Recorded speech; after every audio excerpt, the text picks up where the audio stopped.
For most Hell's Kitchen contestants, they're placed into 3 categories when it comes to how the fanbase views them. They're either unlikable, likable, or just not notable. However, a select few contestants throughout the years are truly polarized by the audience, as some people love them while others can't stand them. But without question, the greatest example of this in Hell's Kitchen history is Trev McGrath, Hell's Kitchen's most polarizing contestant. Today, we'll be going through his wild 2-season journey in Hell's Kitchen, seeing all the ups and downs, and just what makes him so polarizing among the HK audience. Be sure to hit that subscribe and like button for more HK content like this, and with that, here is the full story of Trev, aka Hell's Kitchen's most polarizing contestant. Bloody hell, here I go again. Trev's journey begins in Season 8, as he and 15 other contestants will be battling now to become the head chef of LA Market. We honestly wouldn't get much from Trev in this premiere character-wise. However, it wouldn't be the best premiere to say the very least cooking-wise, with this dinner dish being called an embarrassment, followed by him struggling on salads during service. Yes, you heard that right. All of you, get here! Who dressed that? I did. Too much. Too much? Do you honestly think they came here for that? No. We got him just a fucking salad. Salad! Trev, let's go! Trev! Chef. Trev's salad is, once again, seriously overdressed. Oh my god. That's just off one fucking leaf, come on! Yes, chef. Dress me a fucking salad! Salad. Salad. Get the salad out. Nothing's easier. I mean, what should have been a little cakewalk of a service for Trev would end up getting him nominated. And while Lisa definitely was more deserving of going home that night, I've always felt that Trev came dangerously close to going home here, as not only with Lisa going home was the red team already down 2 members due to Antonia's sickness from earlier in the episode, but after Sabrina and Lisa got into it during the ceremony, that could have been a great storyline going forward of Sabrina versus Lisa, the young brat versus the seasoned vet, and obviously Ramsay would have never sent home Raj this early, so Trev would have been the boot instead. And honestly, can you blame Ramsay for feeling someone who couldn't make salads had no chance of being a head chef? But anyway, Trev would survive, which would bring us in episode 2, where he continued to struggle, as he and Curtis would struggle on the sushi massively.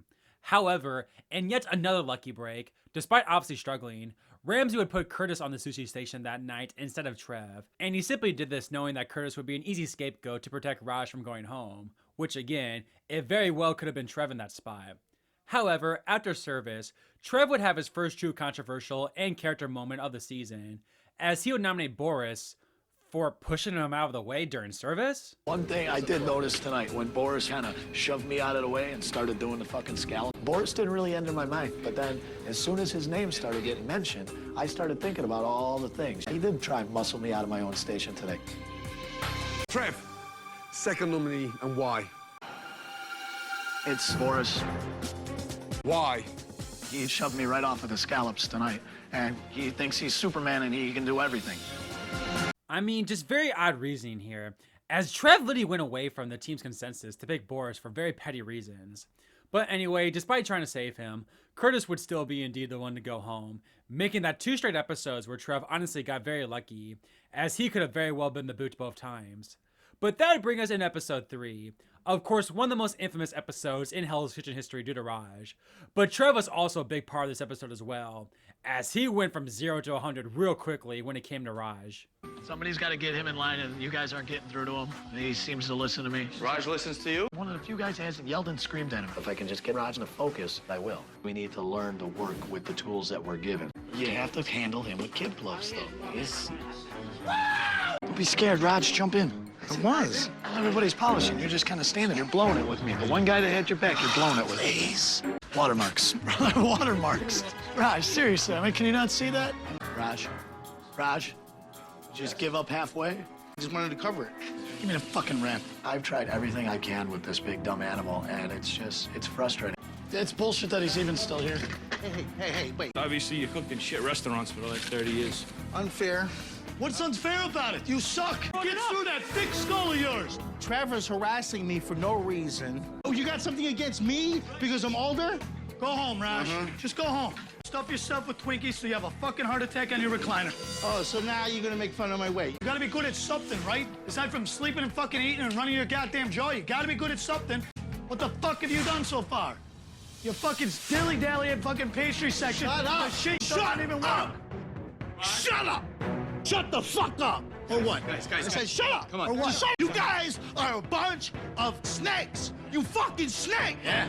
I feel like this episode already would perfectly encapsulate the type of person Trev is, and why he is indeed so polarizing. As credit where credit is due, he truly seemed to be the most accepting of Raj early on, only to tell him a day later to end his life. Yeah, it's a definition of two polar extremes to say the very least. Luckily for Trev, and frankly the entire blue team, Raj would finally go home this episode. But with Raj now gone, it seemed as if the blue team now needed a new outcast, and Trev would very quickly feel this way during the reward challenge. Ranking, let's go. Get everything on the plate, guys. Go one, Vinny. Number one. Fantastic. You go two. And those guys are all tasting. I'm like, guys, Taste this. Trev 6. They didn't taste that, fuckers. Put me last. Trev. I went with the duck and the arugula and a little bit of mozzarella. I don't have confidence in Trev. He's a bartender. Bold combination, yet it works. The point's going to... Men, well done. Trevor. Sir. Delicious dish. We are a complete team now. I'm sick of hearing that. It didn't feel like a team this morning, guys.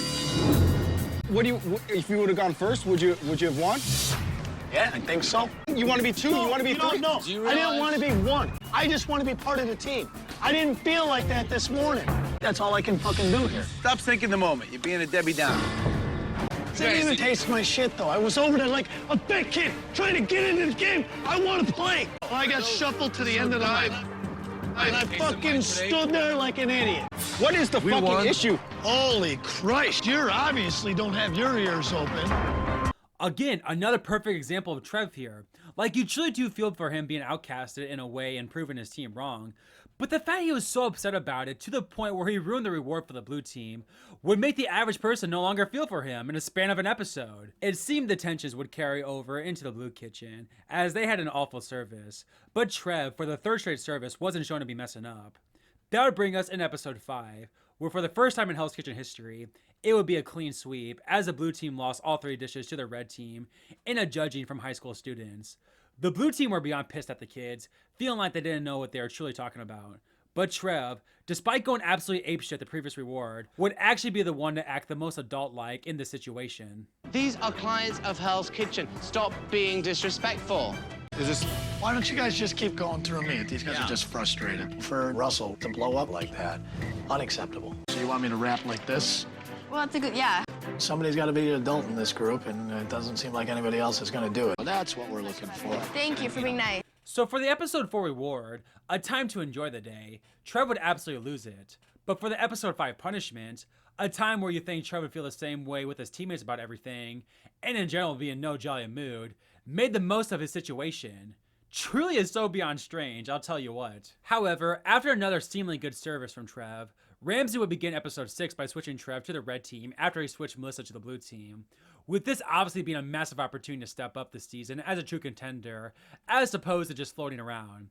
And honestly, despite the ladies not exactly being thrilled to get Trev, his first performance on the red team could not have gone better, as he would earn a point during the challenge, and would have a great service on appetizers, and even took over for Nona during service, who of course would go on to win this season. Episode 7 would be an overall mixed episode for Trev, as the red team would win this challenge, and thus Trev got some time to bond with the ladies, but he would get into it with Sabrina during service, and while Sabrina was the one who was more at fault for the mistakes, keep this dynamic in mind going forward.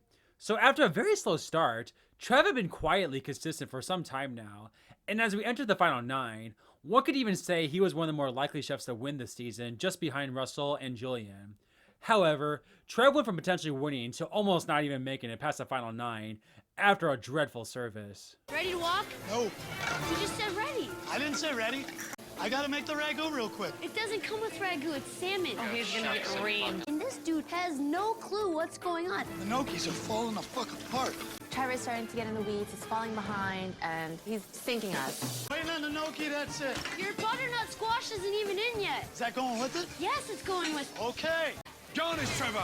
Gnocchi's coming. Come on, Trevor. Your chicken walking up? Gnocchi inside. All of you, come here. The chef. Here. Yeah, the most important night. Is that the most important knocking you've No, it's cooked? not. Fuck off, will you?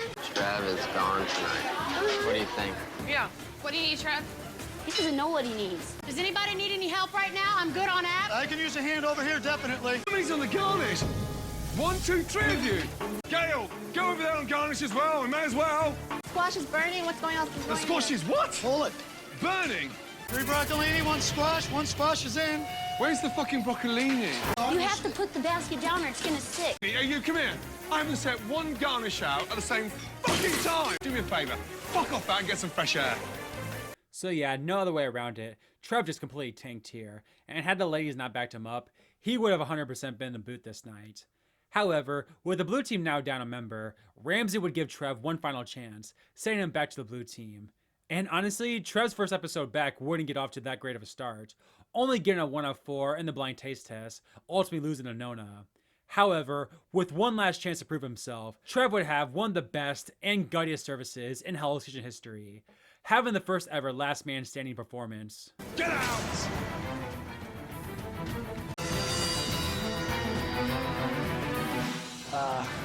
Hi. The whole service just fell on my shoulders. I'm ready. Gonna have to push the fear down. Salmon. Good to go. Ooh la la la la. Well done, Trev. Trevor, jump on desserts. Let's go. Set up for dessert? Well done, Trev. Clear down. Thank you, Chef. I got to taste what all this is about, and I want more. Believe me. So not only is Trev so polarizing for his character, but his performance is about as polarizing as can be as well. As how is it possible for someone who tanked on the garnish one service to follow that up with a service like this? It truly is insane and makes no sense. Speaking of insane, that's how Russell acted towards Trev, and for that matter Vinny the following episode, after Trev nominated him along with Rob. Despite this though, the men were still able to come together to win the challenge, and Trev would arguably have his second straight best of the worst performance, as he wouldn't be shown to be making any mistakes during service compared to Vinny and Russell. However, when it came time to nominate someone, the final 7 all got to choose one individual, and safe to say, the women hadn't forgotten about Trev's antics on their team, signaling him out, but Ramsay was able to see past this, and Trev would be the first chef to join the Black Jacket Club this season. Sabrina. Trev. Wow. 4 women and 4 votes for Trev. Never been a ladies' man. Trev, step forward. You have come a lot further than I thought you would. I don't know how to say this. Take your jacket off. And put this one on. Congratulations. Thanks, You're in bud. the final 6. Well done. Thank you, Chef. You may not be liked, but you've got the jacket. Damn straight. So yeah, what a bizarre episode for Trev here, as you want to root for him against a crazy Russell, and I think all men who aren't exactly ladies' men could relate to Trev's outcasting by the woman during elimination.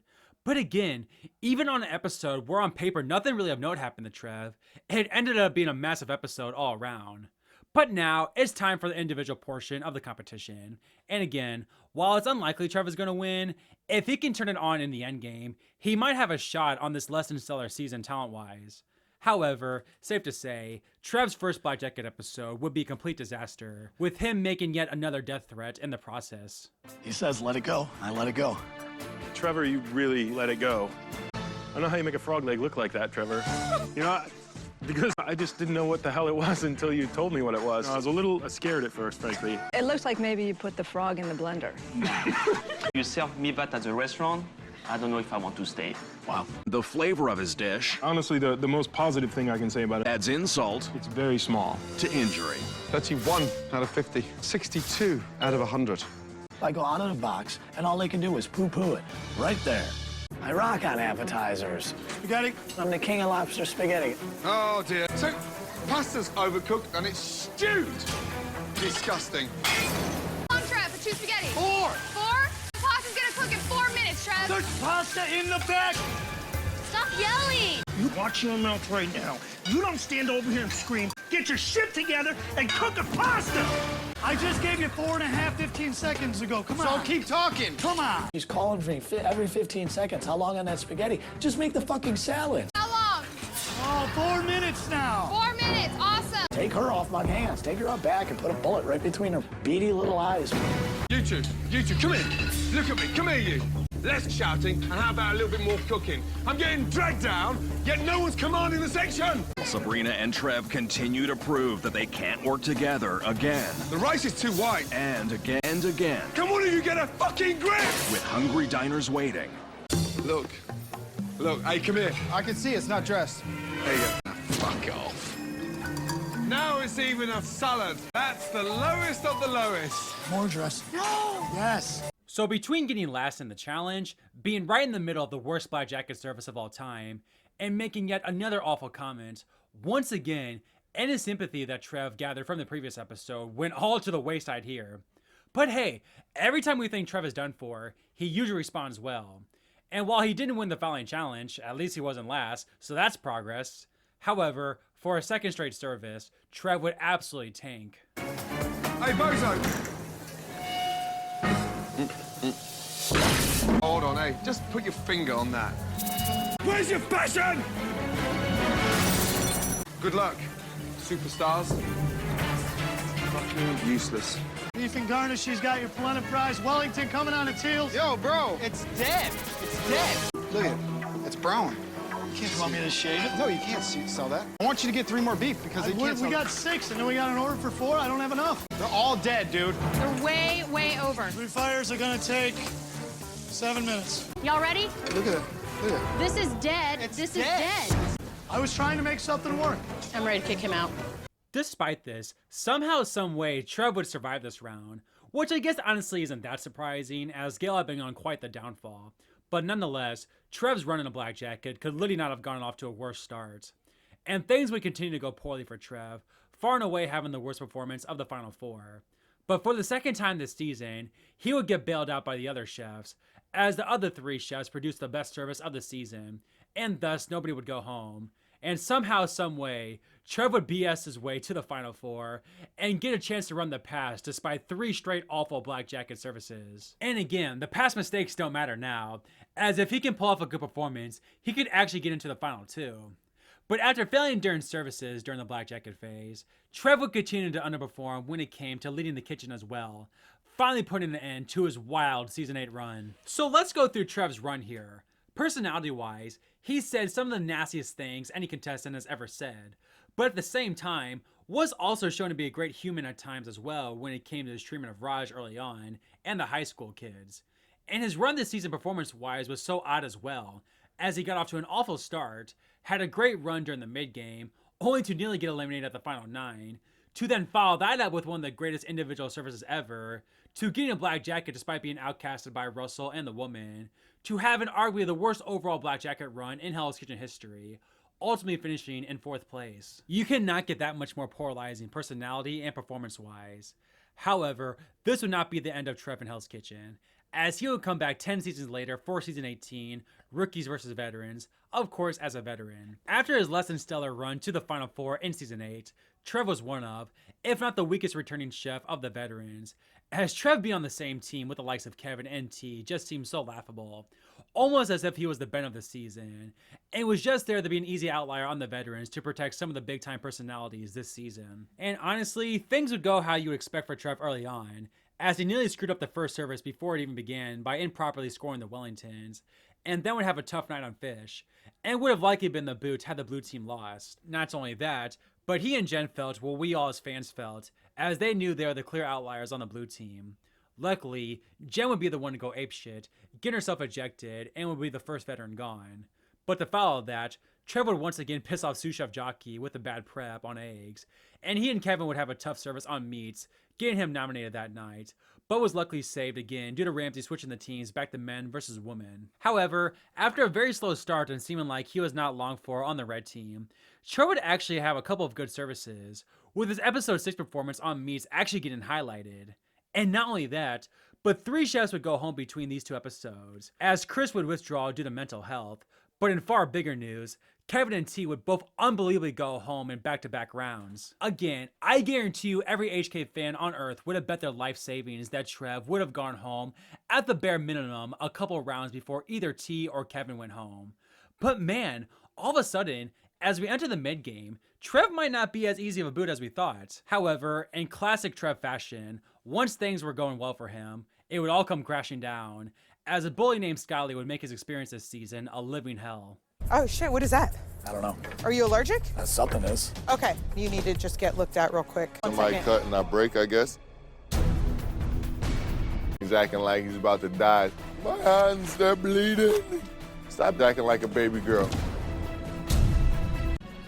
You all right, baby girl? Funny. I don't like this baby girl shit. Any of the crap that comes out of his mouth. I haven't come at you with any name calling or anything. This isn't high school. Busted that up pretty fast, I think. Yeah, after you had to deal with your little rash and shit. Are you saying that you guys took care of all this without Fuck me? yeah. Baby girl got your back. If I call Trevor one more name, he's gonna explode. Baby girl really gets under his skin. Baby girl, come on, you ain't doing nothing. To this day, I don't know what caused the seemingly chill Scotty to act this way towards Trev, especially since his scare was indeed serious. Luckily, Trev's luck this season would continue, as he would automatically advance to the top 10 and avoid the Cook for Your Life challenge, as he wouldn't be one of the first 3 chefs to leave the kitchen during the team challenge. And the final 10 episode would be a nice little quiet episode for Trev, and the best overall episode for the red team all season, as even though they lost the challenge, they would dominate the women during service, arguably having their best overall service while the women would get kicked out. So maybe this Scotty incident was just a one-time thing, and the men can continue to bond. However, at the final 9, not only would Scotty's bullying resume, but it's almost as if he would get the other members of the red team to rally against Trev. Guys, if we start breaking down now... Come on with that shit, man. I'm putting it out there before it starts. Just go, because goddamn, you're gonna make it a fucking argument. I'm not making it an argument, man. I'm saying... Yo. Trevor, shut the fuck up, make cookies, just keep working. The more you talk, the more it's gonna be fucking annoying, man. Wow, I just said one thing, bro. Changed the Beurre Blanc into a Bane so that it's ready to go. Why don't you ask first before we do that, though? Yes, boss. No problem, boss. I'm right on top of that, boss. There you go with the sarcastic shit, Oh, yeah, man, because you question everything that comes out of my mouth. Hey, enough already. These are out now, all right? So these are your first ones. I'm going in this order, all right? Every time I pick up my fucking head to look and see what the hell's going on, he's ditched me for a taller, more svelte-looking black man. If you wanted to play with each other's meat that much, just tell me before fucking service. Miscut. Your salmon was fucked up. We pulled him out because you weren't ready. Nah. Trevor never wants to take any responsibility for anything. He's like only trying to cover his own ass. I got sent back, right? Yeah, fine. No excuses, fine. man. All right, I'm not. Damn. Despite all the shit from his teammates, Trev would not back down from Scott Lee, and in fact would get the ultimate karma on him in one of the most satisfying moments in Hell's Kitchen history. Feel like Trevor's bringing the team down, Chef. I don't feel like that at all. Run around with his clipboard, Chef. That's all he does. There needs to, there needs to be notes taken. Notepad. That's what he does the best. Hey, I wasn't boiling fucking eggs in the middle of a punishment. Making yourself a snack. Okay. Smoking on the fucking deck. Eating White Castles while we're all cutting shit. Give a shit how much you cut. It's a punishment. What are you doing making lunch? You're making snacks. Trevor, what the fuck's going on with the clipboards? Clipboard my ass. It's a notebook. I'm not a clipboard chef, but you needed me to find my voice last time. I have my voice. You need somebody to be a leader for these teams? I am. My decision is... Trev. Back in line. The chef. Scott Lee, come here, young man. Tonight, you are like a lost lamb. Yes, Chef. Give me a jacket, please. Again, how in the world had someone who says some of the worst things ever in Season 8 would be the ultimate underdog and gain sympathy from the audience this season is beyond me, to the point where we're rooting for him to survive elimination. So with Scott Lee gone, things should be good for Trev now, right? Heck, he would even have arguably the best charity night out of the final 8. You would think his teammates would appreciate this. However, even with Scott Lee gone, it's almost as if the other 3 were even worse as Trev all around, continuing to act like a pack of wolves against the helpless Trev. You broke it already, Trevor? Yeah, sure, whatever. Trev has somehow sabotaged the ice cream churner. How are we gonna fix it? As Jose and Brett polish silverware. Trevor's still on his first batch of churning. Break this one, Trev. Don't break this one. I'm a shithead for getting 0 for 4 on the blind taste test. Hey, Trevor, what flavor is it, banana or carrot? Oh. It would be nice if somebody actually gave a shit, you know, what I was going through, too. Do you need 5 minutes? Like, you need to put some cold water in your face, figure it out, you'd be all right? The only thing you managed was a carbonara that we do every day. It went out flawlessly. You know why it went out well? Because you didn't fucking cook anything. Exactly. Oh, well, exactly. that's what did he. The fucking bad ones that came back that were fucking not cooked on the other side were the ones that you burnt to a crisp, brother. Burnt to a crisp? That was all Brett now. Dude, I watched everything I did tonight, man. Burnt to a crisp? I'm not fucking, no, I'm not putting up with it. You checked him personally. You're not intimidating by getting loud, all right? You act like a little bitch in the kitchen, now you want to be all fucking loud. Check all of mine. Again, not owning up to anything. He never owns up to anything. Okay. Did you fuck up scallops today? No. Come on. Of course not. I mean, you don't fucking own up to shit. All you do is run around with your fucking nose up chef's ass. Okay. That's what you do all fucking day. No one can work with you. All right. Yeah. Despite how frustrated Trev must have been to have his teammates act this way towards him, he would survive elimination once again, advancing to the final 7. And unbelievably, Trev was super close to joining the extremely prestigious 2-time Black Jacket Club. However, after 2 seasons of insane fight, and this season in particular being treated like an outcast from the start, it would all come crashing down on Trev, with his Hell's Kitchen career ending on a pretty sour note, with an all-time bad individual episode. I've made this dessert a bunch of times. Everybody loves it. These are avocado kisses. This is actually my take on superfood. I really dislike this dish, I have to say. I really dislike this. This is everything that I dislike about healthful eating. It tastes like a bush. I want to forget this. So I go 1. 1, yeah. I agree. Thank you. I present to you the first cube of the afternoon. 1 cube. It's about how many points you got for that dessert. Ouch, Motto. Ouch. I don't give a shit. 1 opinion. That's all that was. Trevor's like, oh, it's just her opinion. Valerie Gordon, mate. Her opinion means, obviously, a whole lot. Wellington, where is it? Wellington's right here. Come on, guys. Yes, chef. Wellington, chef. Coming down. Oh, fucking hell. Huh? The Wellington's raw. Come on, guys. Look at that. The Tester's better than real one. Lamb and Where's the halibut. crust? The crust. Shit. Fuck. Motto just caught that Trevor didn't put the crust on the lamb. He made him go back and put the crust on. How can you forget there's a crust on the lamb? I haven't done one yet. I haven't done one yet. Lamb right now.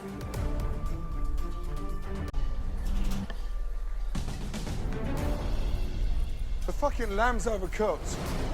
Close the fucking door. What in the fuck is going on? We're sending crap, and then this here.